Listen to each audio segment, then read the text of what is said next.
여러분들은 살면서 함께 밥 먹을 친구가 없어 굶거나 혼자 먹어본 적 또는 혼자서 여행 가본 적 있을까요? 저 같은 경우에는 다른 사람의 눈치를 많이 보다 보니 혼자 하는 것들이 어색하고 불편하게만 느껴지는 것 같습니다. 그러면서 마음 한편으론 남을 의식하느라 나의 행복을 놓치고 있는 것은 아닌가 라고 생각하곤 하는데요. 여러분들은 어떠신가요? 그래서 오늘은 나 자신을 위한 시간이 무엇인지, 고독해야 진정한 행복을 찾을 수 있는지에 대해 알아보려 합니다. 친구도 핸드폰도 SNS도 잠시 내려놓은 채 온전히 나에게만 집중할 수 있는 시간을 가져보겠습니다. 고독을 사랑하는 습관. 남달리 뛰어난 개성을 지닌 사람은 본질적으로 타고난 고립의 성향 때문에 젊은 시절에는 어려움을 느끼지만 나이가 들면 오히려 자유로운 기분을 갖게 된다. 고립의 습관에 자기 자신을 친구로 삼는 습관을 더한다면 그것이 제2의 천성이 되기도 한다. 젊은 시절엔 고독을 사랑하는 습관을 어렵게 가질 수 있었다면 이제는 그런 마음이 아주 편하고 간단한 것이 된다. 말하자면 고독한 마음이 물 만난 물고기처럼 자연스럽게 되는 것이다. 사람의 모든 불행은 혼자 있을 수 없는 것에서부터 생긴다. 모든 것에 달라붙는 파리떼처럼 아무 곳에나 들러붙으려는 수준 낮은 사람들이 있다. 그들이 그렇게 하는 것은 자신들의 무료함에서 벗어나기 위해서거나 자신의 삶에서 부족한 부분, 즉 감정, 자존감, 즐거움, 만족감 등을 채우기 위함이다. 그러나 스스로 정신적인 따뜻함을 충분히 지닌 사람은 굳이 사람들 사이에 끼어들 필요가 없다. 스스로 사색하는 지적인 사람은 오히려 홀로 있는 생활을 통해 두 가지 이점을 얻는다. 첫째는 오로지 자기 자신과만 함께 한다는 것이고, 둘째는 타인과 함께 하지 않는다는 것이다. 모든 관계는 억지로 해야 할 수밖에 없는 불편함이 따른다는 것을 생각할 때 큰 가치가 있다. 관계를 맺는 것은 때로 도덕적으로 문제가 있거나 내게 손해를 입힐 수 있는 사람과 접촉될 수 있으므로 위험한 일이기도 하다. 덜 사교적인 사람은 굳이 관계를 잘 맺기 위한 능력을 얻으려 하지 않아도 된다. 관계를 맺지 않아도 될 만큼 많은 것을 스스로 지니고 있다는 것이 사실이니 이것만으로도 스스로 큰 복이다. 왜냐하면 우리가 겪는 거의 모든 고뇌와 불행은 관계로 인해 생기기 때문이다. 내면이 풍요로운 사람은 스스로 만족할 줄 안다. 내면의 풍요로움을 지닌 사람은 스스로 만족을 누릴 줄 알기 때문에 타인들과 관계를 맺으려 필요 이상의 희생을 치르지 않는다. 그런 사람은 자신을 부정하면서까지 사람들과 어울리는 것을 추구하지 않는다. 그와 반대로 평범한 보통 사람들은 관계에 지향적이며 수능적이다. 그런 사람들은 자기 자신을 찾는 것보다 남을 찾는 것이 더 쉽다. 세상에서는 정말로 가치 있는 것이 별로 중시되지 않으며 오히려 하찮은 것들이 중시되고 있다. 뛰어나고 탁월한 사람들이 은둔한 생활을 하는 것을 보면 그런 사실이 입증된다. 스스로 옳은 철학을 가진 사람이라면 자신의 자유를 지키고 잘 누리기 위해서 자신의 욕구를 제한한다. 자기 자신에게 깊이 만족하는 것이 진정한 삶의 지혜라는 걸 알 것이다. 내적 빈곤이 외적 빈곤을 초래한다. 사람은 궁핍과의 싸움을 이겨낸 후에도 궁핍에 시달리는 사람들처럼 다시 불행함을 느낀다. 그건 바로 내면의 공허와 의식의 빈약이고 정신이 빈곤하기 때문에 자신과 같은 부류의 사람들과 어울리려고 한다. 무엇이든 외적인 자극을 통해 내적인 부를 획득하려고 하지만 그래봐야 소용없다. 내적인 빈곤이 결국 외적인 빈곤을 초래하는 것이다. 긍정적이고 유쾌한 사람은 행복하다. 내면에 있는 모든 자산 중 우리를 행복하게 해주는 것은 긍정적이고 유쾌한 마음이다. 긍정적이고 유쾌한 마음은 즉각 보답을 해주기 때문에 다른 어떤 것으로도 대체할 수 없다. 그래서 어떤 사람이 행복한지 판단하려면 긍정적이고 유쾌한지 알아봐야 하고, 긍정적이고 유쾌하다면 젊었든 늙었든 가난하든 부자든 상관없이 행복하면 그만이다. 삶의 무게 중심이 어디에 있는가? 평범한 사람은 인생을 향유한다고 할 때 자신의 소유물이나 지위, 애인과 자식, 친구나 사교계 등에 의존한다. 그들은 인생의 행복을 그러한 것들에서 느끼는 것이기 때문에 그것들을 잃어버리거나 환멸을 느끼면 인생의 행복도 끝난다고 생각한다. 그렇게 느끼는 이유는 삶의 무게 중심이 자신이 아닌 바깥에 있기 때문이다. 그런 사람들은 수시로 소망이 달라진다거나 기분이 자주 변덕스러워지곤 한다. 세상에서 가장 중요한 것은 나 자신을 이루고 있는 것과 언제나 함께하며 따라다니는 것, 그리고 아무도 나에게 새로 줄 수도 빼앗아 갈 수도 없는 것이야말로 획득하고 가질 수 있는 모든 것보다 중요한 것이다. 또한 그것이야말로 남의 시선에 비친 자신의 모습보다 훨씬 더 중요하다. 불필요한 것이 너무 많다. 잭이 있는 사람은 혼자 있을 때도 자신의 사고와 상상력으로 커다란 즐거움을 얻을 수 있지만, 둔감한 사람은 사교나 연극, 여행이나 오락을 계속 즐기면서도 지루함을 견디지 못해 고통스러워한다. 선하고 온화한 인격을 지닌 사람은 궁핍한 상황에서도 만족할 줄 알지만, 탐욕스럽고 시기심이 많은 악한 사람은 아무리 소유해도 만족할 줄 모른다. 한결같이 비범하고 탁월한 인격을 지닌 사람에게는 사람들이 추구하는 향락을 불필요하다고 여기고 거추장스럽고 성가신 것일 뿐이라고 여긴다. 아는 만큼만 볼 수 있다. 자기 자신을 넘어서는 볼 수 없고 자신의 정신 수준에 따라 타인을 파악하고 이해할 수 있다. 그런데 그 정신 수준이 매우 저급한 것이라면 어떤 현인도 그에게 영향을 미치지 못할 것이다.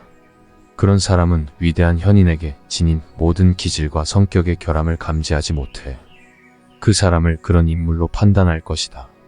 장님에게는 색이 존재하지 않는 것처럼 자신에게는 그 사람이 지닌 높은 정신적 재능이 존재하지 않는 것이다. 무릇 정신이란 그것을 갖지 않은 사람에게는 보이지 않는 법이다. 끝에 가서야 전체를 볼 수 있다. 나그네가 언덕에 다다라서야 비로소 자기가 걸어왔던 온갖 굽은 길들을 알 수 있게 되는 것처럼 우리도 인생이 끝에 가서야 비로소 자신의 쌓은 업적과 결과의 참된 가치를 제대로 인식할 수 있다. 우리는 매 순간마다 가장 옳고 적절하다고 생각되는 일을 선택하고 행동하고 있을 뿐이다. 하지만 결과를 보아야만 일이 어떻게 진행되었는지 알 수 있고 전체적인 연관성을 되돌아보고서야 그것이 어떤 방법으로 일어났는지를 제대로 깨달을 수 있다. 건강을 희생하는 것만큼 어리석은 일은 없다. 행복의 90%는 건강에 의해 좌우된다. 건강해야 모든 것을 즐길 수 있기 때문이다. 건강하지 못하면 그 어떠한 것도 즐길 수가 없고 정신적 특성이나 감정 기질과 같은 내면적 자산조차도 병약해 위축되고 기가 꺾인다. 사람들이 만나면 서로 건강 상태를 묻는 것도 다 이유가 있다. 인간의 행복에서 가장 중요한 것이 바로 건강이기 때문이다. 생업이나 승진을 위해서든 학식이나 명예를 위해서든 무슨 일을 위해서든 건강을 희생하는 것만큼 어리석은 일은 없다. 건강이 있고 난 뒤에 다른 모든 것이 있는 것이다. 생명의 본질은 운동에 있다. 명랑할 수 있도록 하는데 가장 큰 도움이 되는 것은 부가 아니라 건강이다. 절제하지 못하는 방탕한 생활이나 격한 감정과 지나친 정신적 긴장을 피하고 완전한 건강을 유지하도록 노력해야 한다. 그러므로 매일 적당한 운동을 하지 않으면 건강을 유지할 수 없다. 행복은 타인의 판단에 좌우되지 않는다. 타인에게서 존경을 받는 삶의 궁극적인 목표라면 그 인생은 안타깝지만 너무나 어리석다고 할 수 있다. 타인의 판단을 너무 중요시하는 것은 지나친 망상이다. 이러한 망상은 우리의 본성에도 뿌리박고 있지만 사회와 문명의 변화 속에서도 생겨났을 것이다. 그러한 망상은 우리의 행위 전체에 엄청난 영향을 미치고 우리의 행복에 해로운 영향을 미친다. 남들이 뭐라고 할 것인가의 노예가 되어 시종 불안에 사로잡혀 살게 되기 때문이다. 명랑한 사람과 침울한 사람의 차이. 사람마다 유쾌한 인상과 불쾌한 인상을 받아들이는 감수성이 다르다. 때문에 같은 일을 두고도 어떤 사람은 절망에 빠지는가 하면 어떤 사람은 그냥 웃고 넘어간다. 불쾌한 인상에 대한 감수성이 강할수록 유쾌한 인상에 대한 감수성은 그만큼 약하다. 침울한 사람은 불행한 일이 닥치면 화를 내거나 몹시 괴로워하지만 행복한 일이 생겨도 그다지 기뻐하지 않는다. 명랑한 사람은 불행한 일을 당할 때도 그다지 화를 내거나 괴로워하지 않지만 행복한 일이 생기면 몹시 기뻐한다. 침울한 사람은 10가지 계획 중 9가지를 성공해도 기뻐하지 않고 1가지 실패에 대해 화를 내지만, 명랑한 사람은 1가지 일에 성공한 것으로도 자신을 위로하고 유쾌한 기분을 가질 줄 안다. 넓게 세운 행복은 무너지기 쉽다. 어떤 사람이 얼마나 행복한지를 알아보려면 그가 어떤 일에서 즐거움을 느끼는지가 아니라 어떤 일에 슬퍼하는지를 물어보면 된다. 사소한 일에 대해 슬퍼할수록 더 행복한 것이라고 말할 수 있다. 큰 문제 없이 잘 지낼 때 사소한 일에도 민감하게 반응할 것이기 때문이다. 다시 말해, 불행이 닥치면 사소한 일들을 전혀 느끼지 못한다는 것이다. 그러므로 우리는 삶에 많은 요구를 하면서 행복을 너무 넓은 범위에서 기대하지 않는 것이 좋다. 넓게 세우는 행복은 자칫하면 무너지기 쉽고 재난이 일어날 기회도 많기 때문이다. 건물은 토대가 넓을수록 견고하지만 행복이라는 건물은 반대인 것이다. 따라서 가능한 기대 수준을 낮추는 것이 큰 불행을 미리 예방하는 확실한 방법이다. 행복은 자기 자신에게 만족하는 것. 자기 자신이 전부고 자기 자신에게 만족해서 나의 모든 재산을 몸에 지니고 다닌다라고 말할 수 있다면 그것이야말로 가장 확실하고 유일한 행복일 것이다. 따라서 행복이란 자기 자신에게 만족하는 사람의 것이다. 라는 아리스토텔레스의 말을 자주 되뇌 필요가 있다. 왜냐하면 세상 속에서는 온갖 어려움과 경쟁과 위험, 불쾌한 일들을 피할 수 없기 때문에 그 속에서 안심하고 의지할 수 있는 것은 자기 자신밖에 없기 때문이다. 불행해지지 않는 가장 확실한 방법. 행복과 쾌락은 멀리서 보이지만 가까이 다가가면 사라지는 신기루에 불과하다. 반면 고통과 고뇌는 현실 속에서 직접 드러나므로 착각하거나 기대할 필요가 없다. 이러한 깨달음이 결실을 맺으면 행복과 쾌락을 좇으려 하지 않고 오히려 고통과 고뇌가 다가오는 걸 막으려고 할 것이다. 그러면 우리는 세상이 제공하는 최선의 것은 고통이 없는 조용하고 견딜만한 생활이라는 것을 알게 된다. 그러한 삶을 확실하게 실현하기 위해서는 우리의 요구를 한정시켜야 한다. 즉, 너무 불행하지 않으려면 너무 행복해지려는 요구를 하지 않아야 한다는 것이다.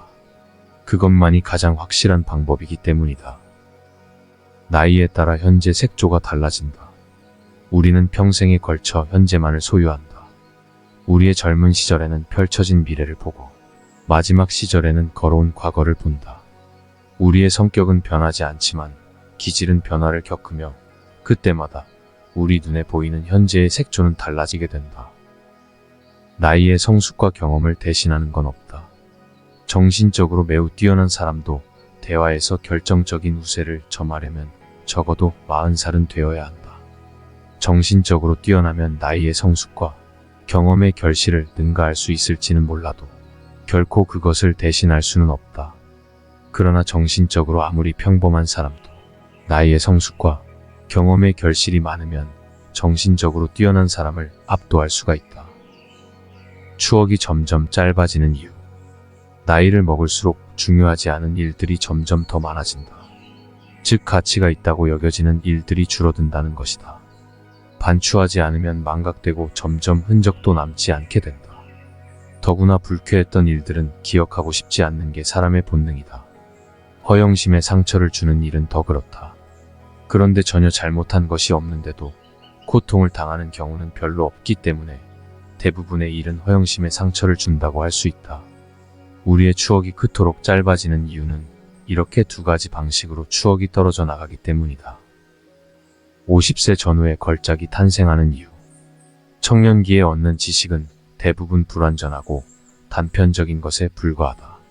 하지만 나이가 들어가면서 인생의 자연스러운 과정을 알게 되고 젊었을 때와 달리 인생의 입구 쪽에서만 아니라 출구 쪽에서도 굽어봄으로써 그 무상함을 완전히 인식하기 때문에 완전하고도 적당한 표상을 얻게 된다.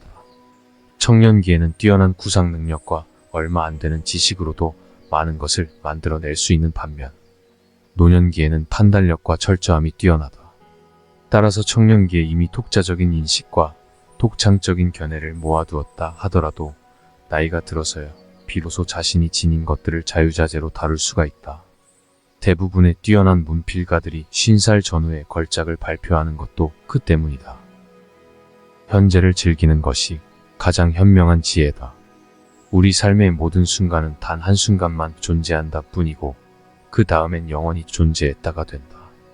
생명의 샘을 끊임없이 채울 수 있다는 은밀한 의식이 우리 마음속 깊은 곳에 자리하고 있지 않다면 우리는 흘러가는 짧은 생을 보며 미쳐버릴지도 모른다. 그러므로 현재를 즐기고 그것을 삶의 목적으로 삼는 것이 가장 현명한 지혜라고 말할 수 있을 것이다.